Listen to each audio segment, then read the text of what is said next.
الله وبركاته.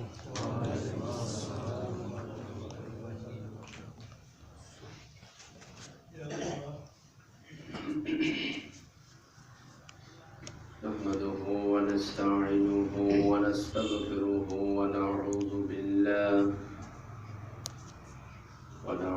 بالله من شرور أنفسنا ومن سيئات أعمالنا. من يهد الله فلا مضل له ومن يضلل فلا هادي له. ونشهد أن لا إله إلا الله وحده لا شريك له. ونشهد أن سيدنا وحبيبنا ومولانا محمدا عبده ورسوله الذي أرسله بالحق بشيرا ونذيرا وداعيا إلى الله بإذنه وسراجا منيرا. فقد قال الله تعالى في كلامه المجيد وفرقانه الحميد: أعوذ بالله من الشيطان الرجيم. بسم الله الرحمن الرحيم. يا أيها الناس اتقوا ربكم الذي خلقكم من نفس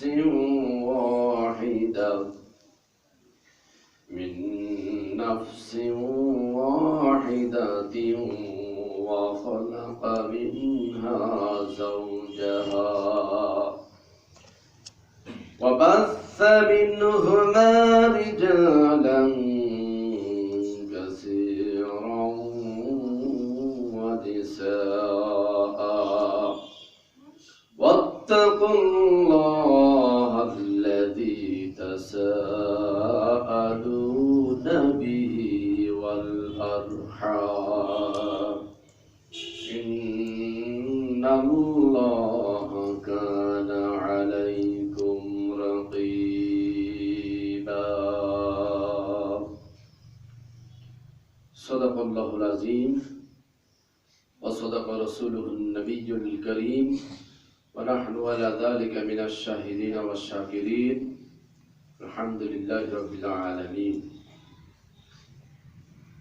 সম্মানিত মুসল্লিয়ান কিরাম, পর্দার অন্তরালে অবস্থানরত সম্মানিত মায়েরা, বোনেরা ও মেয়েরা, সকলকে জানাই অন্তরের অন্তঃস্থল থেকে আরো একবার সালাম। আসসালামু আলাইকুম ওয়া রাহমাতুল্লাহি ওয়া বারাকাতুহু। প্রথমে মহান মালিকের দরবারে শুকরগুজার আদায় করছি, যার একান্ত মেহেরবানিতে দীর্ঘদিন ধরে সূরা আলে ইমরান থেকে আমরা আলোচনা শুনেছি। গত জুমাতে সূরা আলে ইমরানের আলোচনা আমরা সংক্ষিপ্ত পরিসরে শেষ করেছি। আল্লাহ পাক আমাদেরকে সূরা বাকারা এবং আলে ইমরানের তাফসীর শোনার তৌফিক এনায়েত করেছেন। এজন্য তার দরবারে শুকরগুজার আদায় করছি, আলহামদুলিল্লাহ। লক্ষ কোটি দরুদ ও সালাম বর্ষিত হোক প্রিয় নবী, প্রিয় নেতা মুহাম্মদুর রাসূলুল্লাহ সাল্লাল্লাহু আলাইহি সাল্লামের প্রতি। সকলেই বলছি সাল্লাল্লাহু আলাইহি ওয়াসাল্লাম। দোয়া মাগফিরাত কামনা করছি সেই সমস্ত মুর্তেগানদের জন্য যারা ঈমানের সাথে বিদায় নিয়ে গেছেন। আল্লাহ তাদের সকলকেই ক্ষমা করে দিন। আমরা সকলেই বলছি আমিন। পাশাপাশি তাদের জন্য দোয়া করছি, নেক হায়াত কামনা করছি যারা দিনের জন্য তথা কোরআনের জন্য কাজ করে যাচ্ছেন। আল্লাহ পাক তাদের সকলকেই কোরআনের জন্য কবুল করুন, নেক হায়াত দারাজ করুন, মৃত্যু পর্যন্ত কোরআনের উপর অবিচল থাকার তৌফিক দান করুন। আমরা সকলেই বলছি আমিন। সম্মানিত উপস্থিতি, সূরা আলে ইমরানের আলোচনা আমরা শেষ করেছি। দীর্ঘদিন ধরে আলোচনা শুনেছি, সামারাইজটা আমি একটু বলে দিতে চাচ্ছি। যেহেতু এটি দীর্ঘ সূরা, 200 আয়াত বিশিষ্ট একটি সূরা। বাকারার পরেই সবচেয়ে বড় সূরা, সূরা আলে ইমরান। এই সূরাতে আল্লাহ অসংখ্য বিধান আমাদের জন্য দান করেছেন। তার ভিতর অত্যন্ত গুরুত্বপূর্ণ একটি বিষয় হলো উহুদের যুদ্ধের ঘটনা। বিস্তারিতভাবে আল্লাহ পাক আলোচনা করেছেন। মুসলমানদের কি ভুল ত্রুটি ছিল, কি করণীয়, কি বর্জনীয়, এই সূরাতে আল্লাহ পাক তুলে ধরেছেন। কিয়ামত পর্যন্ত অনাগত মানুষদের জন্য যে দিক নির্দেশনা দেওয়া দরকার, আল্লাহ পাক সে দিক নির্দেশনা দিয়েছেন। আর সারা পৃথিবীতে বিশেষ করে খ্রিস্টান জগৎ এবং ইহুদি জগৎ যেটা বিশ্বাস করে, বিশেষ করে খ্রিস্টানেরা, যে ঈসা আল্লাহর বেটা, মরিয়ম আল্লাহর স্ত্রী, এই যে শিরকি মতবাদে তারা বিশ্বাসী, আল্লাহ পাক তাদের সেই বিশ্বাসে আঘাত করেছেন। আল্লাহ যে এক একক, আল্লাহর তাওহীদের পরিচয় তিনি তুলে ধরেছেন। ঈসা এবং সেই মরিয়মের বিস্তারিত ঘটনা আল্লাহ পাক এই সূরাতে তুলে ধরেছেন। তাদের দাঁত ভাঙা জবাব দিয়েছেন। এছাড়াও এই সূরাতে আল্লাহ পাক পরিষ্কার করেছেন যে একমাত্র দ্বীন ইসলাম, এটি আল্লাহ পাকের মনোনীত জীবন ব্যবস্থা।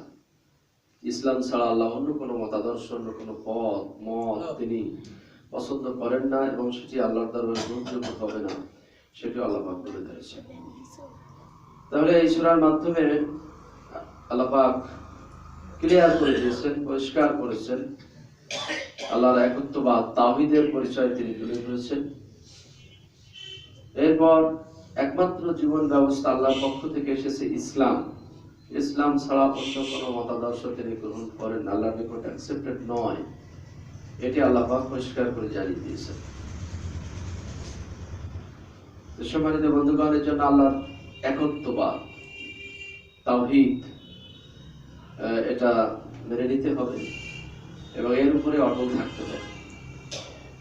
এক সাহাবী আল্লাহ রাসূলের কাছে প্রশ্ন করলেন, ইয়া রাসূলুল্লাহ সাল্লাল্লাহু আলাইহি সাল্লাম, আমাকে নসিহত করুন, কুল্লি ফিল ইসলামি কাওলান লা আসআলু আহাদুকুম মিন বা'দি। আল্লাহ রাসূলের কাছে বললেন, ইয়া রাসূলুল্লাহ সাল্লাল্লাহু আলাইহি ওয়াসাল্লাম, আমাকে ইসলাম সম্পর্কে কিছু বলুন। আল্লাহ রাসূল বললেন, বলো লা ইলাহা ইল্লাল্লাহ সুম্মা ইসতাকিম।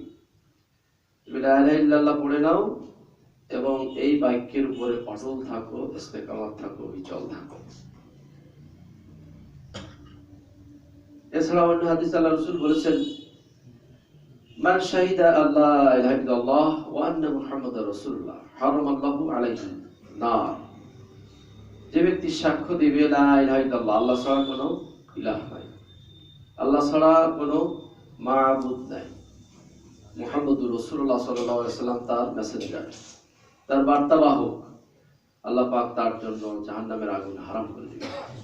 সুবহানাল্লাহ। আরেকটি হাদিসে আল্লাহ রাসূল বলেছেন, মান ক্বালা লা ইলাহা ইল্লাল্লাহ ফাদাখালাল জান্নাহ। যে ব্যক্তি পড়ে নিল লা ইলাহা ইল্লাল্লাহ, অবশ্যই সে ব্যক্তি জান্নাতে প্রবেশ করবে। তাহলে বোঝা যাচ্ছে এখানে একত্ববাদের কথাই আল্লাহ রাসূল তুলে ধরেছেন, যে এক আল্লাহ যে ব্যক্তি বিশ্বাস করে এবং এ সাক্ষ্য দেয় যে মুহাম্মদুর রাসূলুল্লাহ আল্লাহর বার্তাবাহক, মেসেঞ্জার, এই কথার উপরে যারা অটল থাকবে, অবিচল থাকবে, অবশ্যই তারা জান্নাতে যাবে। এখন এই কালেমার ভিতরে পুরা ইসলামের রূপটা লুকিয়ে আছে, পুরা ইসলামটাই কালেমার ভিতরে লুকিয়ে আছে। লা ইলাহা ইল্লাল্লাহ ওয়া আন্না মুহাম্মাদার রাসূলুল্লাহ, এই যে দুইটা বাক্য, আল্লাহ ছাড়া কোনো ইলাহ নাই, আল্লাহ একমাত্র ইলাহ।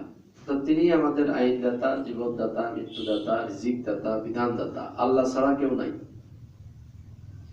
এটা বিশ্বাস করা, মনে প্রাণে বিশ্বাস করা এবং এই কথার উপরে অটল থাকা।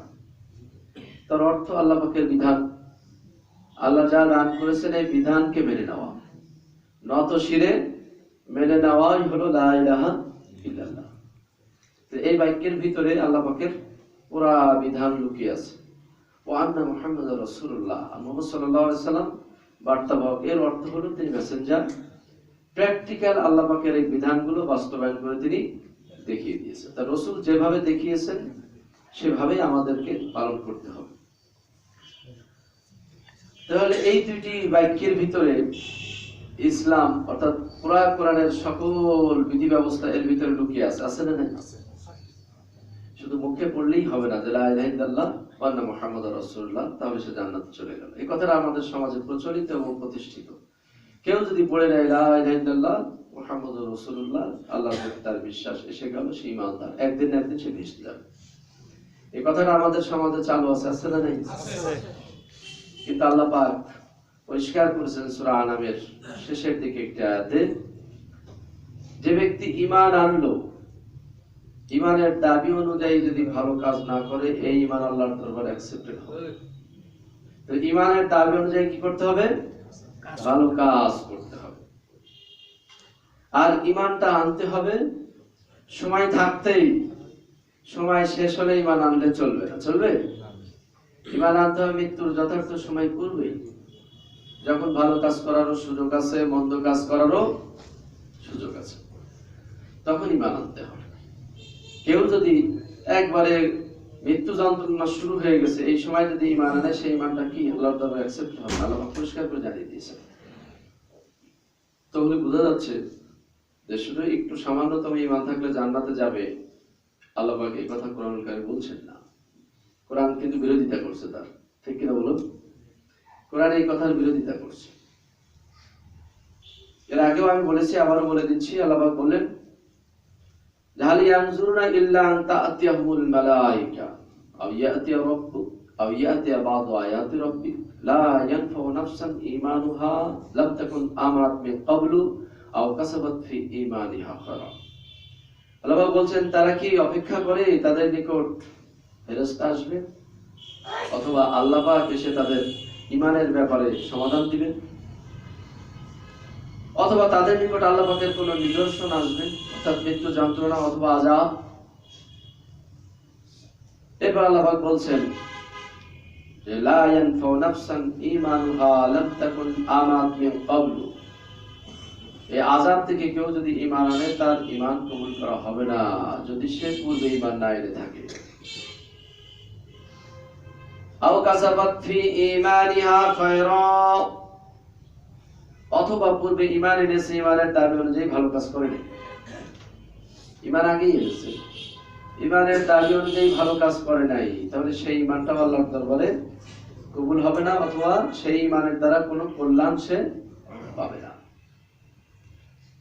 এরপরে বলা হলো কুল ইনতাজিরু ইন্না মাআকুম মিনাল মুনতাজিরিন। আল্লাহ পাক বলছেন, ও রাসূল তুমি বলে দাও, তোমরা অপেক্ষা করো, আল্লাহ অপেক্ষা করছেন। আল্লাহ পাক বলছেন, বলে দাও তোমরা অপেক্ষা করতে থাকো, আমরা তোমাদের জন্য অপেক্ষা করছি। তো এই আয়াতের মাধ্যমে প্রমাণিত যে ঈমান থাকলেই জান্নাতে যাবে, এই কথা ঠিক নয়। ঈমানের দাবি অনুযায়ী ভালো কাজ করতে হবে, ঈমানের দাবি অনুযায়ী কি করতে হবে? ভালো কাজ করতে হবে। এই জন্য আল্লাহ রাসূল পরিষ্কার করে হাদিসেও বললেন, মান ক্বালা লা ইলাহা ইল্লাল্লাহ ফাদাখালাল জান্নাহ। যে ব্যক্তি ঈমান আনলো, কালেমা পড়ে নিল, অবশ্যই সে ব্যক্তি জান্নাতে প্রবেশ করবে। আর একটা হাদিসে বলা হলো সুম্মাস্তাকিম, এবং এই কথার উপরে যে অটল থাকবে, অবিচল থাকবে। তাহলে কালেমা পড়ার পরে কেউ যদি গায়রুল্লাহর অনুসরণ করে, তাগুতের আইন মানে, তাহলে কি কালেমার উপরে ইস্তেকামাত থাকা হলো না? বলেন, কালেমা মুখে পড়েছে কিন্তু সে বাস্তবে তাগুদের অনুসরণ করে, তাগুদের আইন মেনে চলে, তাগুদের দেওয়া জীবন ব্যবস্থা সে অনুসরণ করে, তাহলে কি কালেমা তাইয়্যিবের পরে ইস্তেকামাত থাকা হলো না? হয়নি তো। যার কারণে জান্নাতে যাওয়ার প্রশ্নই আসে না।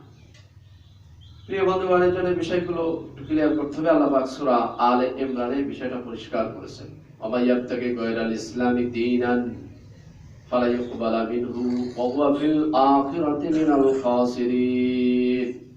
আল্লাহ পাক ফতোয়া দিচ্ছেন, ইসলাম ছাড়া যারা অন্য মতাদর্শ পালন করে, অন্য জীবন ব্যবস্থা যারা অনুসরণ করে, ইসলাম ছাড়া যারা অন্য জীবন ব্যবস্থা মেনে চলে, ফালা ইউকবালা মিনহু, সেটা কবুল করা হবে না, কিছুতেই গ্রহণযোগ্য হবে না। ওয়া হুয়া মিনাল আখিরাতি, আল্লাহ পাক বললেন তারা আখিরাতে চরম ভাবে ক্ষতিগ্রস্ত হবে। ওয়া হুয়া মিনাল আখিরাতি ওয়া হুয়া ফিল আখিরাতি মিনাল খাসিরিন, আখিরাতে তারা চরম ভাবে ক্ষতিগ্রস্ত। তাহলে আখিরাতে ক্ষতিগ্রস্ত অর্থ কি জান্নাত। আখিরাতে ক্ষতিগ্রস্ত অর্থই হলো কি জান্নাত।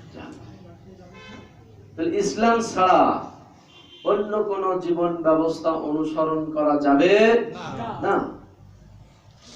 কিন্তু আমরা তো অনুসরণ করছি, ঠিক না বলুন? আমরা তো অনুসরণ করে ফেলছি। তাহলে ইসলাম ছাড়া অন্য কোন মতাদর্শ মানা যাবে না। আর রসুলকেই একমাত্র বিচারক হিসেবে মানতে হবে। কি হিসেবে? আদর্শ হিসেবে তো বটেই। একটা আল্লাহ পাক বলেছেন লাকাদ কানা লাকুম ফি রাসূলিল্লাহি উসওয়াতুন হাসানাহ, তোমাদের জন্য তোমাদের রাসূলের জীবনে আছে উত্তম আদর্শ। তাহলে আদর্শ তোমরা গ্রহণ করবে কোত্থেকে? রাসূলের থেকে। কোত্থেকে? তাহলে আদর্শ অনেকে দেখেন আমরা ভালোবাসি, তার আদর্শকে অনুসরণ করি, কিন্তু তার বিধান মানি না, তাকে বিচারপতি হিসেবে মানি না, এমনটি আছে না নাই? কিন্তু আল্লাহ পাক আরেকটা আয়াতে বলেছেন না, শুধু আদর্শ মানলেই চলবে না। শুধু আদর্শ তুমি পছন্দ করবা, আদর্শ অনুযায়ী একটু তুমি সত্য কথা বলবা, মিথ্যা কথা বলবা না, চুরি করবা না, ডাকাতি করবা না, ভালো কাজ, ঠিক আছে। কিন্তু আল্লাহ পাক আরেক জায়গায় বলেন ফালা ওয়া রাব্বিকা লা ইউমিনুনা হাত্তা ইউহাক্কিমুকা ফীমা শাজারা বাইনাহুম সুম্মা লা ইয়াজিদু ফী আনফুসিহিম হারাজাম মিম্মা কাযাইতা ওয়া ইউসাল্লিমু তাসলিমা। সূরা নিসার 65 নম্বর আয়াত আল্লাহ পাক বলেন ফালা ওয়া রাব্বিকা, তোমার রবের শপথ, তোমার রবের কসম করে বলি, কিছুতেই তারা মুমিন হতে পারবে না, কিছুতেই তারা ঈমানদার হতে পারবে না যতক্ষণ পর্যন্ত তাদের বিচারের ভার ও নবী তোমার নিকট অর্পণ না করবে। জীবনের সকল বিচারের ভার তোমার কাছে অর্পণ করতে না পারবে, এবং তুমি যে বিচার ফয়সালা করে দিবে, এই বিচার ফয়সালা যতক্ষণ পর্যন্ত সন্তুষ্টি চিত্তে মেনে না নিতে পারবে ততক্ষণ তারা ঈমানদার হতে পারবে না। কার ঘোষণা? আল্লাহ পাক জানিয়ে দিলেন ফালা ওয়া রাব্বিক, আল্লাহ নিজের শপথ করছে ফালা ওয়া রাব্বিক, ও নবী তোমার রবের শপথ, তার মানে আমার শপথ, তোমার রবের শপথ করে বলি কিছুতেই তারা মুমিন হতে পারবে না, ঈমানদার হতে পারবে না যদি জীবনের বিচারের ভার তোমার কাছে অর্পণ করতে না পারে। অর্থাৎ তোমাকে বিচারপতি যদি না মানে, তাহলে রসুলকে বিচারপতি মানা লাগবে কিনা বলেন? রসুলকে বিচারপতি যদি না মানে আল্লাহ পাক এতে জানিয়ে দিলেন তারা মুমিনই না, কাফের তারা। তাহলে মুমিন না হলে কি? মুমিনের বিপরীত কি? মুমিনের বিপরীত কাফের না? তাহলে আমরা বেঈমান করি, বেঈমান, ঈমান নাই, তারপরে কাফের। তাহলে মুমিনের বিপরীত আমরা মনে হয় অসন্তুষ্ট হচ্ছে না, একেবারে কথা বলছেন না, একেবারে চুপচাপ হচ্ছে। তাহলে মুমিনের বিপরীত কি? কাফের। একটু কথা বলতে ভালো লাগে। এগুলো তো আমার কথা বলছি না, আমি যদি বলতাম তাহলে ডন্ট কেয়ার, হুজুর আপনার কথা মানি না, কিন্তু কথাগুলো কার? আল্লাহ তো বলে দিচ্ছে।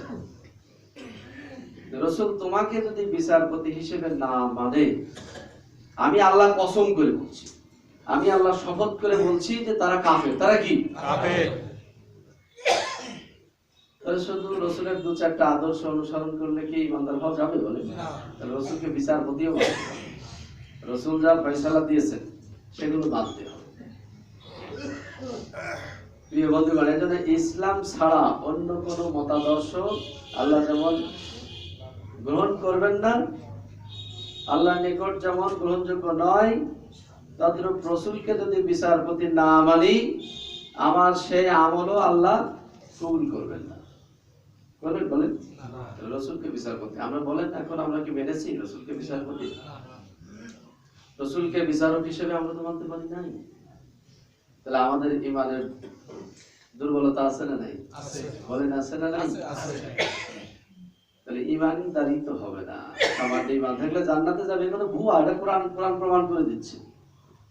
সামান্য ঈমান থাকলে জান্নাতে যাবে, আল্লাহ বললেন কাফের, আল্লাহ বললেন তাদের ঈমানই নাই, আমরা বলছি জান্নাতে চলে যাবে।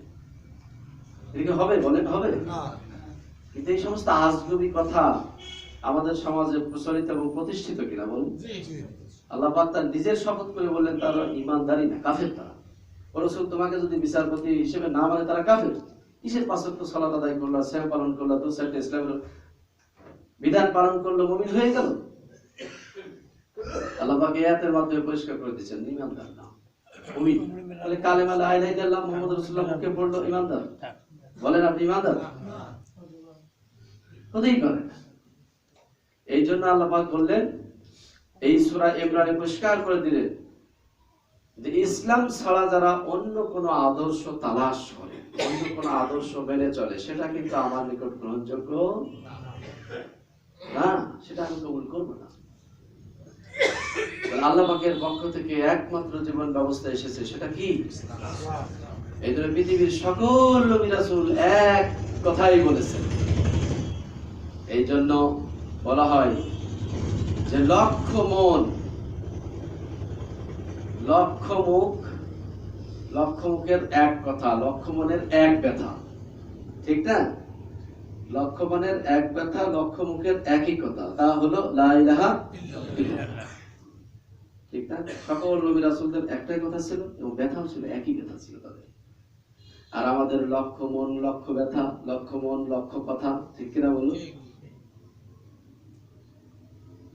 আমাদের কথারও মিল নাই, কথার সাথে কথারও মিল নাই, মনের সাথে ব্যথারও মিল নাই।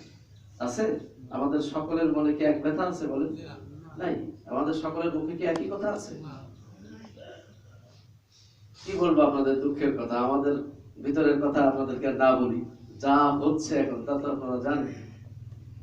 সামান্য স্বার্থের জন্য কি হচ্ছে আজকে, ইসলাম নিয়ে কত বাড়াবাড়ি, কত সীমালঙ্ঘনমূলক কথা, এগুলো আমাদের শুনতে হচ্ছে, ঠিক না?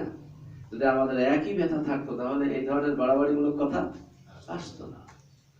এই ধরনের লক্ষ মুখের একই কথা হবে, একই কথা হবে। আল্লাহ ছাড়া আমরা কারোর ইবাদত করি না, কারোর গোলামি করি না, কোন জীবন ব্যবস্থা মানি না। লক্ষ মুখের একই কথা হবে এবং লক্ষ মনের একই ব্যথা হবে, ঠিক কিনা বলুন? আমাদের সবার ব্যথা যে আমরা মুসলিম, ইসলাম ছাড়া আমাদের অন্য কোনো জীবন ব্যবস্থা নাই। ইসলাম আজকে ভুলণ্ডিত হচ্ছে, কিন্তু আমাদের সকলের কিছু একই ব্যথা আছে। এই জন্য আল্লাহ সূরা ইমরানে পরিষ্কার করে দিয়েছেন, ইসলাম ছাড়া আমি কিন্তু অন্যটা গ্রহণ করব না। ও দুনিয়ার মানুষেরা, আজকে যারা তোমরা বিভিন্ন মতাদর্শ অনুসরণ করছো, এগুলো কিন্তু আমার নিকট অ্যাকসেপ্টেড নয়, ইজ নট গ্রান্টেড। এই জন্য ইসলাম ছাড়া অন্য জীবন ব্যবস্থা বা অন্য মতাদর্শ পালন করার কোনো সুযোগ নাই। রাসূলকে যেমন হাসানা হিসেবে মানতে হবে, রাসূলকে বিচারপতি হিসেবেও মানতে হবে। আল্লাহ আমাদের সকলকে তৌফিক দান করুন, আমিন। আর গতদিনে আমরা শুনেছি সূরা আলে ইমরানের শেষ যে আয়াতগুলো, শেষ আয়াতগুলোতে আল্লাহ পাক শুধুমাত্র আল্লাহকেই ভয় করার কথা বললেন। ও দুনিয়ার মানুষ, আমার ব্যাপারে তোমরা সচেতন হয়ে যাও, আমার ব্যাপারে সচেতন হয়ে যাও। আমি কিন্তু রব, আমি আল্লাহ, বিশ্ব জগতের আমি কিন্তু রব, আমি মালিক, আমি মলিক। আমার ব্যাপারে তোমরা কি হও? মুত্তাকি হয়ে যাও। তাহলে বিশ্ব জগতের এই যে আল্লাহর সৃষ্টি প্রমাণ করে যে তিনি একমাত্র রব, তিনি একক। যারা বলেন ঠিক তবে এই যে একত্ববাদ, আল্লাহর তাওহীদ, একটু মেহরবানি করে সামনের দিকে এগিয়ে আসুন, পিছনে ভাইদেরকে একটু বসার সুযোগ করে দিন, আমরা একটু চিপে চিপে বসুন। সম্মানিত বন্ধুগণ, তাহলে বিশ্ব জগতে যা কিছু আছে এটা প্রমাণ করছে যে আমার আল্লাহ এক। আমার আল্লাহ কয়? আল্লাহ ওয়াহিদুল আহাদ, আল্লাহ এক, একক, লা শারীকা লাহ, তার কোনো শরীক আছে বলেন? না, শরীক নাই। লাউ কানা ফীহিমা আলিহাতুন, আল্লাহ পাক বলছেন না, আকাশে এবং পৃথিবীতে যদি আলাদা আলাদা রব থাকতো, ইলাহ থাকতো, লা ফাসাদাতা, অবশ্যই বিশৃঙ্খলা লেগে থাকতো, মারামারি লাগতো। জোরে বলুন ঠিক কিনা? তাহলে আকাশের যিনি রব, জমিনেরও তিনি রব। জোরে বলুন ঠিক না? এই জন্য দেখেন কোন জায়গায় ফাটল নাই, কোন জায়গায় সমস্যা আছে, কোন জায়গায় সমস্যা নাই, শুধু পৃথিবীর মানুষের ভিতরেই সমস্যা। যত সমস্যা শুধু এই দোপায়া মানুষ, এই মানুষের সমস্যা। আকাশের দিকে তাকাও। আল্লাহ পাক বলেন আকাশের দিকে তাকাও, আমার সৃষ্টি নিয়ে একটু ভাবো। তোমার চোখ ব্যর্থ হয়ে আবার তোমার দিকেই ফিরে আসবে। সুবহানাল্লাহ, ঠিক না? তোমার চোখ ব্যর্থ হয়ে আবার তোমার দিকে ফিরে আসবে। আল্লাহ পাক বললেন যে এই পৃথিবীর দিকে তাকাও এবং আমার সৃষ্টি নিয়ে তোমরা একটু চিন্তা করো। দেখো কোন জায়গায় অসমতা নাই, কোন জায়গায় সমস্যা নাই, আছে কোন জায়গায় সমস্যা? আল্লাহ পাক কি বললেন? আকাশ এবং জমিনে যা কিছু আছে, ওয়ালাহু আসলামা মান ফিস সামাওয়াতি ওয়াল আরদি তাওয়া ওয়া কারাহা। আকাশ এবং জমিনে যা কিছু আছে, ইচ্ছায় হোক আর অনিচ্ছায় হোক, তোমার মনিবের সামনে মস্তক নত করে আছে। সবাই আল্লাহর আইন মেনে চলে। কার আইন? আল্লাহর আইন মেনে চলে, আল্লাহর হুকুম মেনে চলে। মৌমাছি আল্লাহর হুকুম মেনে চলে। আল্লাহ পাক কুরআনুল কারীমে বলেছেন ওয়াহা ইলান নাহলি, মৌমাছির নিকট আল্লাহ ওহী প্রেরণ করেছেন, উঁচু গাছের ডালে যেখানে নির্মল বাতাস, যেখানে নির্মল অক্সিজেন প্রবাহিত হয়, সেখানে বাসা বাঁধো। পাহাড়ে বাসা বাঁধো। আর বড় বড় দালান কোঠা বিল্ডিং এর যেখানে নির্মল অক্সিজেন চলে, সেখানে তোমরা বাসা বাঁধো। মৌমাছি আল্লাহর হুকুম পালন করে। জোরে বলুন ঠিক কিনা? এই জন্য আমরা দেখি উঁচু উঁচু গাছে মৌমাছি বাসা বাঁধে। বড় বড় বিল্ডিং এর দেখবেন যেখানে মানুষ হাতে পায় না, সেখানে যে বাসা বাঁধে, পাহাড়ে বাসা বাঁধে, ঠিক না? এবং আল্লাহ পাক ওহী করেছেন, যাও ওই ফুল থেকে মধু নিয়ে আসো, সেগুলো খাও। বিজ্ঞানীরা এখন বলছেন যে মৌমাছির ভিতরে দুইটা স্টোমাক আছে। কয়টা? দুইটা স্টোমাক আছে। এই মধু খায়, ফুলের মধুগুলো সে চুষে নেয়, এরপরে তার পেটের ভিতর থেকে সে কি করে? মধু বের করে। সেগুলো চাকের ভিতরে মধুগুলো সেগুলো কালেকশন করে সেখানে সন্নিবেশিত করে, জমা করে, সেগুলো আমরা খাই। আল্লাহ পাক বলছেন বান্দা আমি তোমার নিয়ামত দিয়েছি, সেই নিয়ামত খাও আর আমার সাথেই নাফরমানি করো। তাহলে মৌমাছি কার গোলামি করে? আল্লাহর। এই বিশ্ব জগতে যত প্রাণী আছে, জীব জগৎ, প্রাণী জগৎ, এগুলো গোলামি করছে কার? আল্লাহর। আল্লাহ পাক এই জন্য বারবার ওয়াজ করে স্মরণ করে দিচ্ছেন, ও দুনিয়ার মানুষেরা আমার নিকট আত্মসমর্পণ করো। এই জগৎ আমার, এই জগতের বাইরে আর জগৎ নাই, সেখানে তুমি যেতে পারবে না। পারবে? যেখানে যাবে সেখানে কার জগৎ? আমারই জগৎ। তুমি আমাকেই খুঁজে পাবে। এই জন্য সূরা আলে ইমরানের শিক্ষা হলো একমাত্র জীবন ব্যবস্থা ইসলাম ছাড়া অন্য কোন জীবন ব্যবস্থা মানা যাবে না। দীর্ঘদিন ধরে আমরা সূরা আলে ইমরানের আলোচনা শুনেছি। আল্লাহ আমাদের সকলকে তৌফিক দান করুন, প্রকৃত শিক্ষা নিয়ে বাস্তবে যাতে আমল করতে পারি। আমা তৌফিক ইল্লা বিল্লাহ। আসুন সূরা আন-নিসা থেকে আমরা আলোচনা শুরু করতে চাই। এটাও একটা দীর্ঘ সূরা, লম্বা সূরা। বিতাড়িত মরদুদ শয়তান থেকে আল্লাহ পাকের নিকট আশ্রয় কামনা করি। সকলেই পড়ে আউযু বিল্লাহি মিনাশ শাইতানির রাজীম। বিসমিল্লাহির রাহমানির রহিম। বিতাড়িত মরদুদ শয়তান থেকে আল্লাহ পাকের নিকট আশ্রয় কামনা করছি।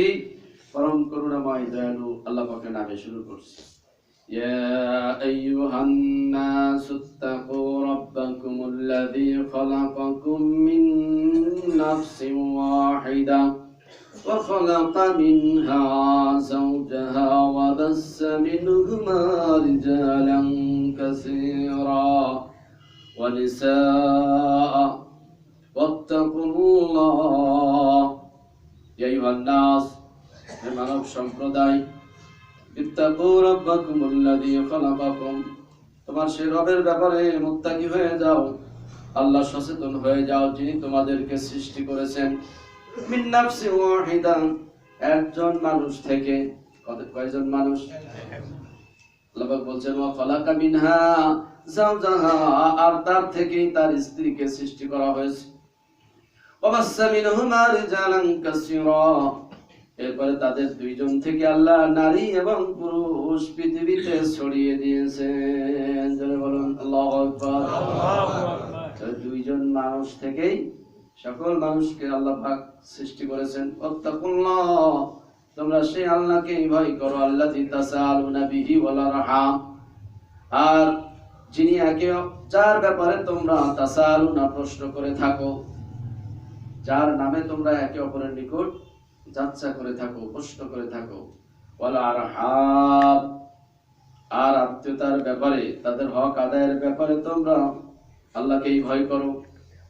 ইন্নাল্লাহ কানা আলাইকুম রাকিবা, নিশ্চয়ই তিনি তোমাদের ব্যাপারে সতর্ক, তোমাদের ব্যাপারে সচেতন।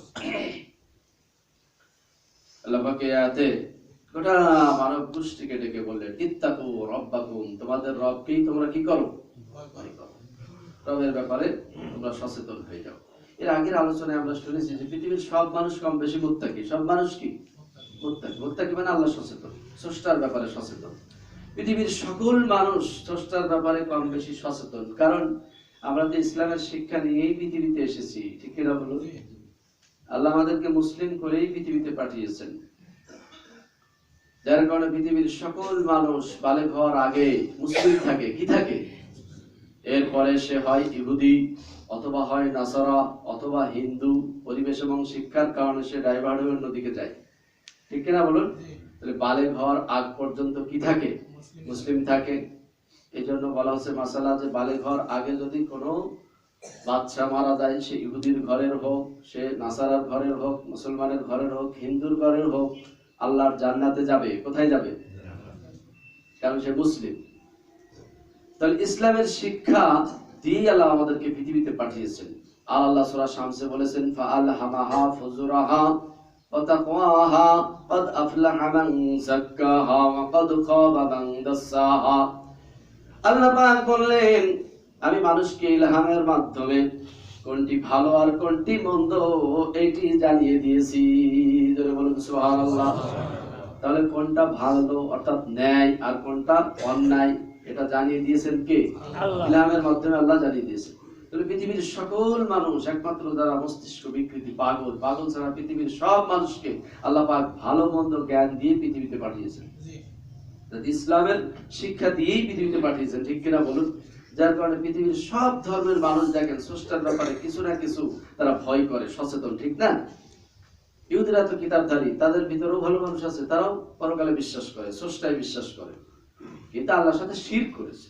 খ্রিস্টানরাও আল্লাহ বিশ্বাস করে, ঠিক কিনা বলুন? 60,000-এরও বেশি পাদ্রী আছে। এই পাদ্রীরা সংসার বিরাগী, সংসার মানে তারা বিয়ে শাদী করে নাই। এরা শুধু ধর্মকর্ম আর এই ধর্মের প্রচার প্রসারেই তারা ব্যস্ত আছে না নাই? এই যে ফাদার বলা হয় তাদেরকে, ইটালির ভ্যাটিকান সিটি থেকে এদেরকে প্রশিক্ষণ দেওয়া হয়। প্রশিক্ষণ দিয়ে সারা দুনিয়ার এই গির্জাতে তাদেরকে পাঠিয়ে দেওয়া হয়েছে। এই ফাদারেরা, বিভিন্ন ভাষার পণ্ডিতেরা, বিভিন্ন বিষয়ে তারা বিশেষজ্ঞ। এই ফাদাররা ধর্মকর্ম প্রচারের কাজ সারা দুনিয়াতে করে যাচ্ছে। এনজিও প্রতিষ্ঠা করেছে এবং জনকল্যাণমূলক কাজ, সেবামূলক কাজ তারা করে যাচ্ছে, ঠিক না? তাদের ভিতর ভালো মানুষ আছে না নাই? কেন এই কাজগুলো করে? স্রষ্টা খুশি হবে, স্রষ্টার ব্যাপারে সচেতন আছে বলেই তো, স্রষ্টার ব্যাপারে ভয় আছে বলেই তো এই কাজগুলো করে, ঠিক কিনা বলুন? হিন্দু ধর্মে তারাও পরকালে বিশ্বাস করে, তারাও স্বর্গ নরকে বিশ্বাস করে, এবং এটাও বিশ্বাস করে কারণ যদি ভালো আমল থাকে, ভালো কর্ম থাকে, তাহলে আবার সে পুনর্জন্ম, নতুন ভাবে সে আবার পৃথিবীতে আসবে, ভালো জীব হয়ে, অর্থাৎ মানুষ এই পৃথিবীতে আসবে। আর কর্ম যদি খারাপ হয় তাহলে পুনর্জন্ম, আবার যে জন্ম নিয়ে পৃথিবীতে আসবে, শিয়াল, কুত্তা, বিড়াল ইত্যাদি এইসব হয়ে আসবে। এটা তারা বিশ্বাস করে, এই জন্য তারা ভালো কর্ম করে না? তাহলে স্বর্গ নরকে তারাও বিশ্বাস করে, অর্থাৎ স্রষ্টায় বিশ্বাস করে, এবং স্রষ্টার ব্যাপারে তারাও কি সচেতন। এই জন্য বলা হয়েছে পৃথিবীর সব মানুষ স্রষ্টার ব্যাপারে কম বেশি কি সচেতন, অর্থাৎ তারা মুত্তাকি। এই জন্য আল্লাহ পাক ডাক দিয়ে বলছে, এই নাস, পৃথিবীর সব মানুষকে লক্ষ্য করে এই কথা আল্লাহ পাক বললেন। ইমানদারদেরকে শুধু বলেন নাই, বলেছেন নাকি এই আইয়ুহাল মুত্তাকুন, তো বলেন ইয়া মানু। আল্লাহ এইভাবে সম্বোধন করেন নাই, ভাষাটা একটু বুঝতে হবে।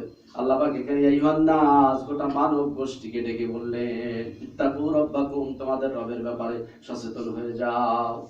সকল মানুষকে লক্ষ্য করে এটা বলা হয়েছে, ঠিক কিনা বলুন?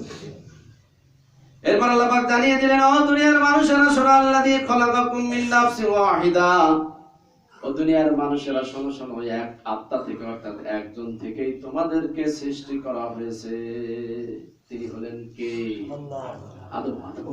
তিনি হলেন আদম। একজন থেকে সৃষ্টি করা হয়েছে।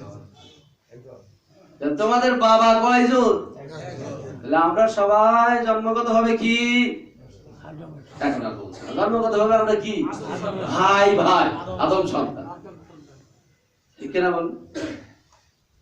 তাহলে আমরা জন্মগত হবে সবাই ভাই ভাই, সবাই ভাই বোন। কারণ আমাদের আদি মাতা আদি পিতা তো একজন, সেখান থেকেই তো আমরা চলে আসছি, ঠিক কিনা বলুন? এজন্য পৃথিবীতে বিশৃঙ্খলা করা যাবে না। আপনি ইহুদিদেরকে থাকতে দিবেন না, তা হবে না, ঠিক না? খ্রিস্টানদেরকে থাকতে দিবেন না, এটা আল্লাহর নীতি না। অমুসলিমদেরকে পৃথিবীতে থাকতে দিবেন না, এটা আল্লাহর নীতি নয়।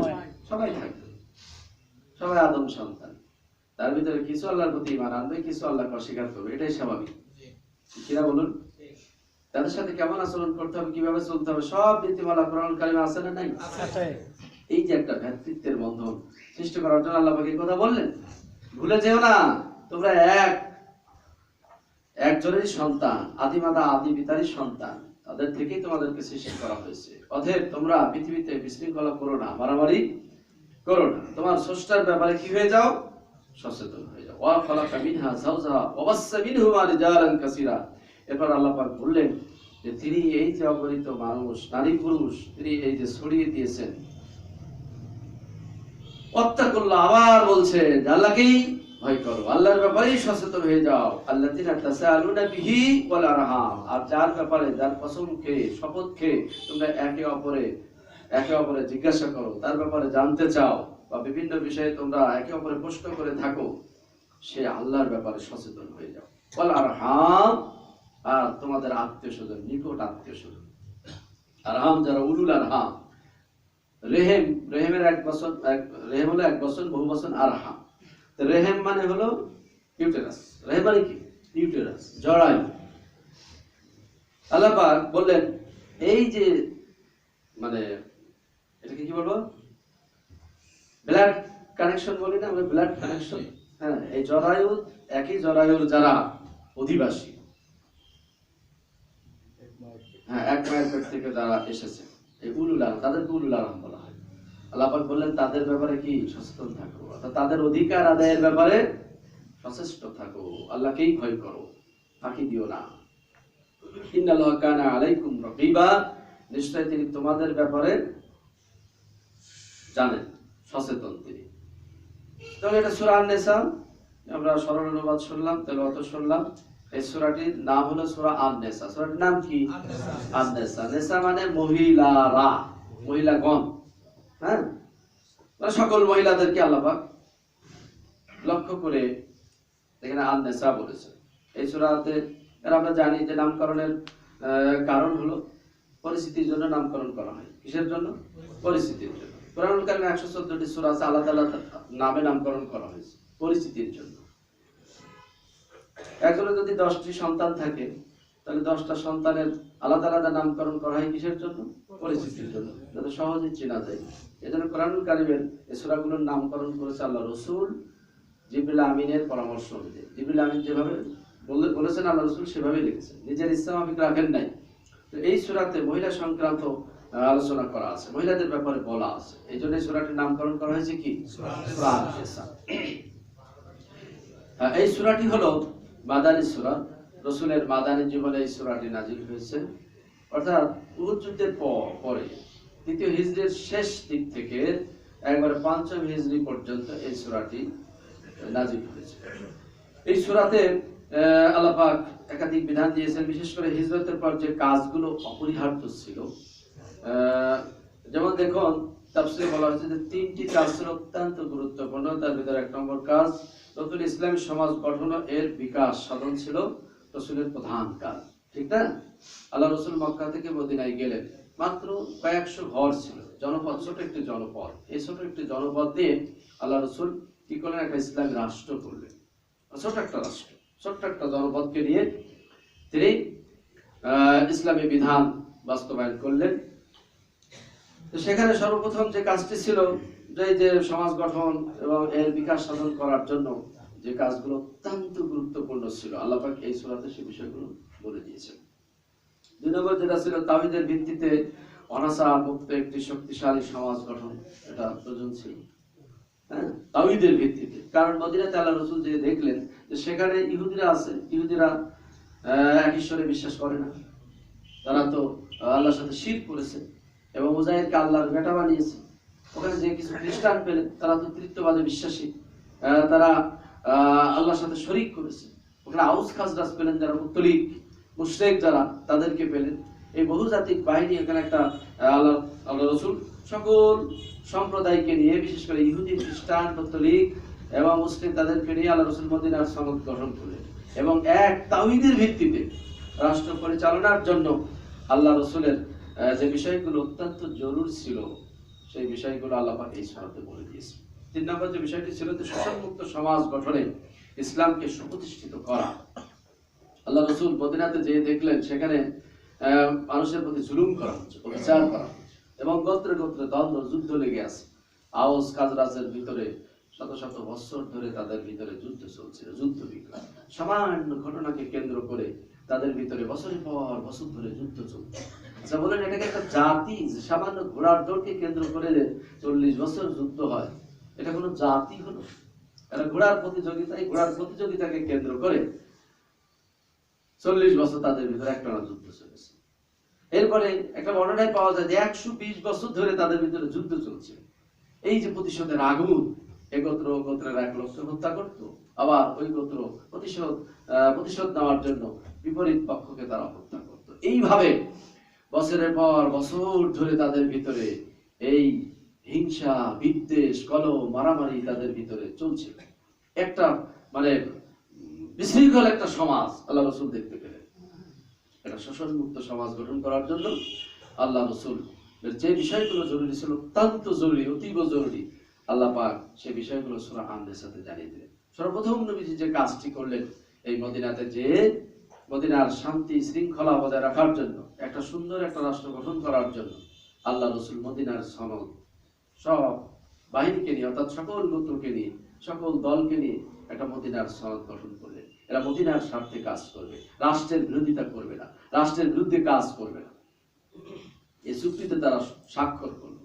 কিন্তু বদমাশ এই ইহুদি এরা প্রতিটা ক্ষেত্রেই এই চুক্তি লঙ্ঘন করেছে, যার কারণে বদরের যুদ্ধের পরে সবচেয়ে বদমাশ জাতি ছিল সেটা হলো বনু কাইনুকা। আল্লাহ রাসূল বাধ্য ছিলেন মদিনা থেকে বনু কাইনুকাকে বহিষ্কার করতে।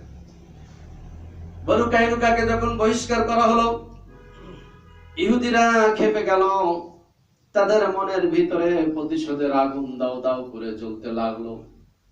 বনু নজিরের নেতা কাব বিন আশরাফ, এই কাব বিন আশরাফ গোপনে মদিনার নেতা আবু সুফিয়ান এবং অন্যান্য নেতাদের সাথে সে চুক্তি করলো এবং আপোষ করলো যে আমাদের টার্গেট এই মুসলমানদের হত্যা করা, মুহাম্মদকে নির্মূল করা, এটা হলো আমাদের টার্গেট। এর আগেও আমি বলেছি যে তারা কি করলো, 40 সদস্য বিশিষ্ট একটা টিম এসে মক্কাতে এসে তারা আবু সুফিয়ানের সাথে বুকের সাথে বুক মিলিয়ে দিয়ে তারা ওয়াদায় আবদ্ধ হলো যে আমাদের আজ থেকে সিদ্ধান্ত, আজ থেকে আমাদের একটাই টার্গেট, কি করে মুহাম্মদ আর মুসলমানদেরকে হত্যা করা যায়, শেষ করা যায়, পৃথিবী থেকে তাদেরকে নির্মূল করা যায়। আবু সুফিয়ান বলল যে ভালো ভালো উদ্দেশ্য নিয়ে যেহেতু এসেছো, তাহলে বলো যে আমরা উত্তম না মুহাম্মদ আর তার অনুসারীরা উত্তম। তখন এই কাব বিন আশরাফ বলেছিল যে তোমাদের কর্মসূচি কি, তোমাদের কি, কোন নীতিতে তোমরা চলো, কি কাজ তোমরা করো।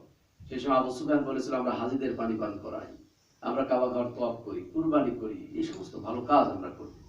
তখন নির্দ্বিধায় বলে দিল, এই কাব বিন আশরাফ বলল যে তোমরা তোমাদের অনুসারীরাই উত্তম, মুহাম্মদ আর তার অনুসারীদের তুলনায় তোমরাই শ্রেষ্ঠ মানুষ, ভালো মানুষ।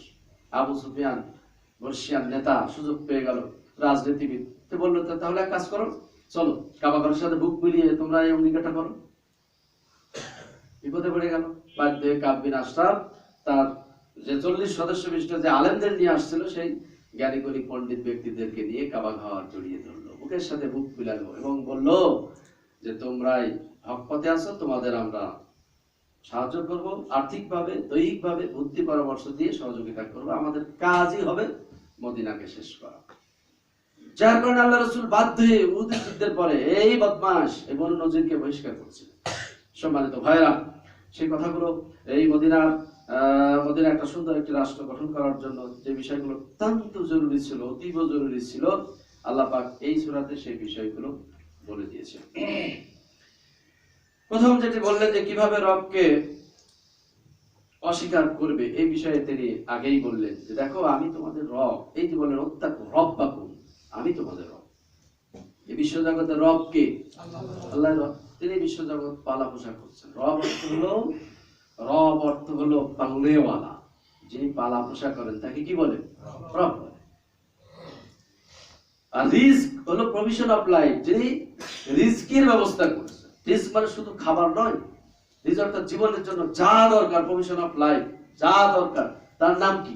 রিস্ক। আল্লাহ বলছেন আমি সেই রব। রব তাকেই বলা হয় যিনি জীবনের জন্য যা দরকার সকল কিছু যিনি দান করেন, তার নাম কি? আল্লাহ পাক সর্বপ্রথম জানিয়ে দিলেন, ও ইমানদারেরা শোনো, ও মানব গোষ্ঠী শোনো, আমি কিন্তু তোমাদের রব।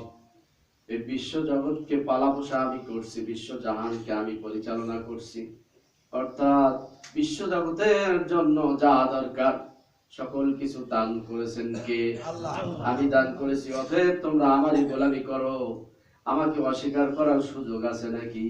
আল্লাহ এটা তাদেরকে জানিয়ে দিলেন যে এক আল্লাহকে অস্বীকার করার কোনো সুযোগ নাই। 2 নম্বর, মানুষ সৃষ্টির ইতিহাস আল্লাহ পাক তুলে ধরলেন। শোনো কিভাবে আমি তোমাদেরকে তৈরি করেছি, কিভাবে তোমাদেরকে সৃষ্টি করেছি।